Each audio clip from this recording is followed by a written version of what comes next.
All right, guys, we're going to go over heating curves today. So, heating curves show you phase changes of a substance. So, this heating curve is going to be for water. So, you might want to jot this down. So, you should have printed these out, these skeleton notes out that you can write on. And within the curve, it's going to show as you add in heat over time, how the temperature changes, and then how the phases change. So, we know we have solid, liquid, and gas. So we're going to label where those phases are in this heating curve. So at very low temperatures, we're talking way over here on the lower left. We're at very low temperatures. We are going to have a solid. So down here, this will be our solid.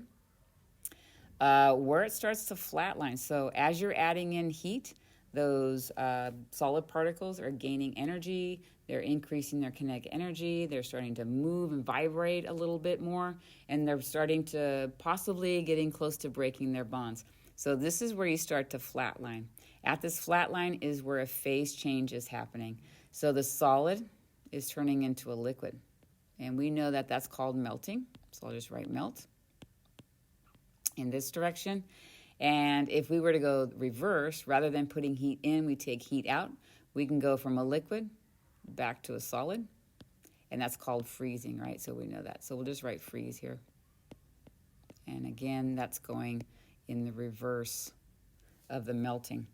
Now, in case you don't know this, solid ice and liquid water they melt and freeze at the same temperature. So that is 0 degrees Celsius. So over here on the side, this is going to be 0. Now, once all the solid will stay at 0 degrees Celsius until it is completely melted into a liquid. And then the temperature starts to rise. So we see we have an increase here. So this right here, where we have this is going to be our increase in temperature. That is all liquid. And then we encounter another flat line. That means another phase change is taking place. That's a liquid turning into a gas. That's called vaporization or vaporize. And again, that's adding heat. So we're going in the forward direction. If I went in reverse and taking heat away, gas going to a liquid, that's called condensation or condense. And that's the reverse. So condensation, reverse of vaporization. And another term for vaporization is boiling or evaporation. But vaporization means just a liquid going to a gas. So this happens at 100 degrees Celsius for water. Again, this is for water. And then once all of that liquid, again, it stays at that 100 degrees Celsius until all the liquid is turned to a gas. And then those gas particles, again, gain all that energy. And so their temperature starts to rise. So up here, this is all gas in this location. So you can see there's actually 5 different parts on this graph. And we can use this graph to help us figure out what formulas we need to use to figure out how much heat we need to add in to change the temperature of water and change their phases. So we're going to number the different parts. Down here where the solid is, we're going to call this 1. Where melting and freezing happening, that's going to be called 2. Where liquid is, this is called 3. Liquid going to a gas, vaporizing, that's going to be 4. And then where we have just gas, this is going to be 5. All right.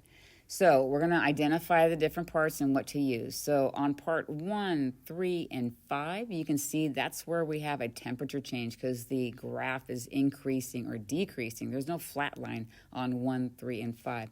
So when you have 1, 3, or you're in 5, in that position or in that area of the graph, you're going to use Q equals MCAT, the specific heat formula. So M, C, triangle T. So remember, Q is your heat, M is your mass, C is representing the heat, the specific heat of that substance, which happens to be water, and then delta T, change in temperature. Okay, 2 and 4 are some new things we haven't talked about. So you can see on 2 and 4, flat line, right?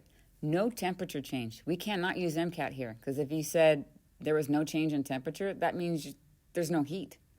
We know there has to be energy in there to break those intermolecular forces of the solid to go to a liquid and then a liquid going to a gas. So energy has to be going in. So instead of using MCAT, we have to use something different. It's called latent heat. So for position 2, we're going to use something called molar heat of fusion.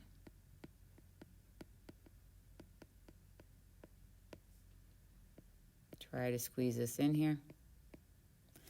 Okay, and the symbol for this is triangle H, which is delta H, and then FUS.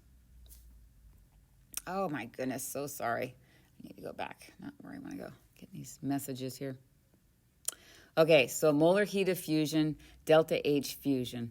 So for water, so you need to write this down. For water, the molar heat of fusion is 334 joules for every gram of water that you have. Now, you can use, again, there's all kinds of charts you can look up, right? Another molar heat of fusion for water is in terms of moles. And so that one, that's all right, or you can use 6.02 kilojoules per mole. So that's kilojoules per mole. So we have per gram or per mole.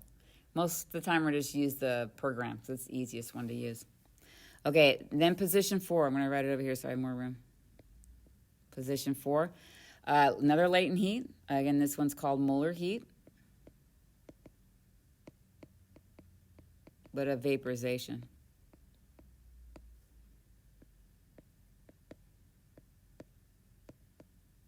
All right, so the notation for this, the symbol for this is triangle H. Triangle H means heat. In other words, enthalpy. It's called enthalpy, but it means heat. Okay, and then VAP for vaporization. And I'm going to write down below here what the values are for water. So again, this is for water, you guys. So the joules per gram is 2,260 joules for every gram of water you have. Or, if you want moles, you can use 40.7 kilojoules per mole. All right. Last thing I want to identify on this graph is which way is endothermic, which way is exothermic. So endothermic, it means we have to add heat in. So adding heat into like an ice cube will help melt it. Adding in heat to a liquid will help vaporize it. So going up the chart in this direction, this is all endothermic. You have to put heat in to get that phase to change.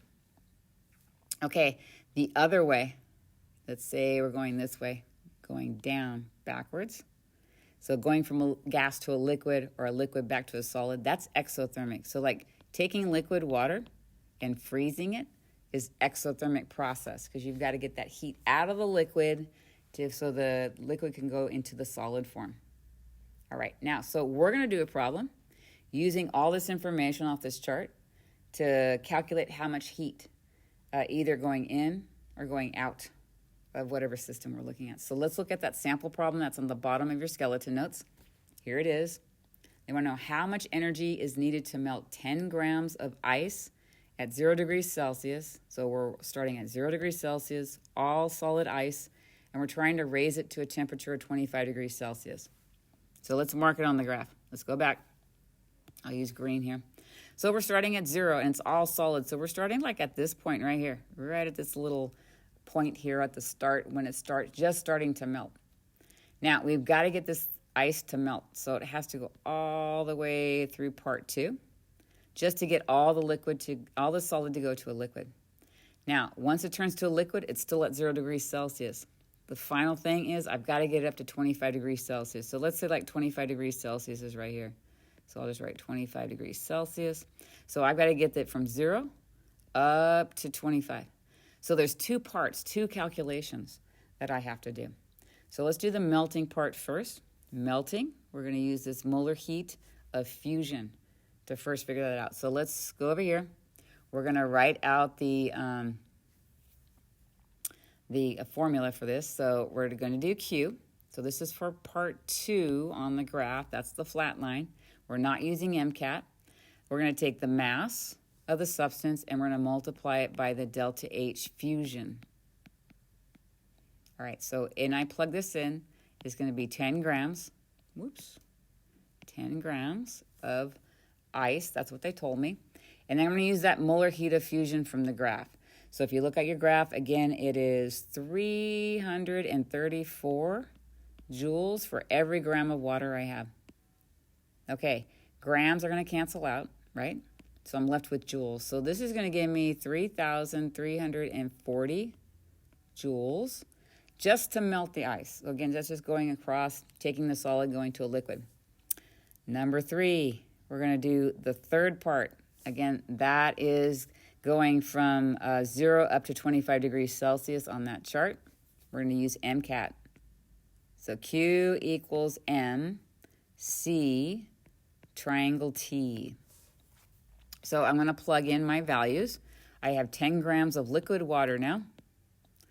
Specific heat of water. I gave that to you in your notes from last time. That is that 4.184 joules per gram degrees Celsius. And then change in temperature. So I'm going from 0 up to 25. Final minus initial. So 25 minus 0 degrees Celsius. That's going to give us 25. So I multiply 10 times the specific heat times 25. That's going to give me a value just for part 3, 1,046 joules. So I'll just say it's 1,046 joules. Now I have to combine these two together. I've got to add this down here. So I'm going to add the 3,340 because I'm trying to get the total amount of energy to melt it. So again, this is for melting. And then I want to know how much energy to get it up to 25 degrees Celsius. So I have to add it to the 1,046. So the total, adding these together, is going to be 4,386 joules. All right, guys, so now you're going to do your assignment and work on some of those problems. Again, keep your skeleton notes out of your heating curve. Figure out where you're starting on the curve and where you need to go to and what formulas you need to use.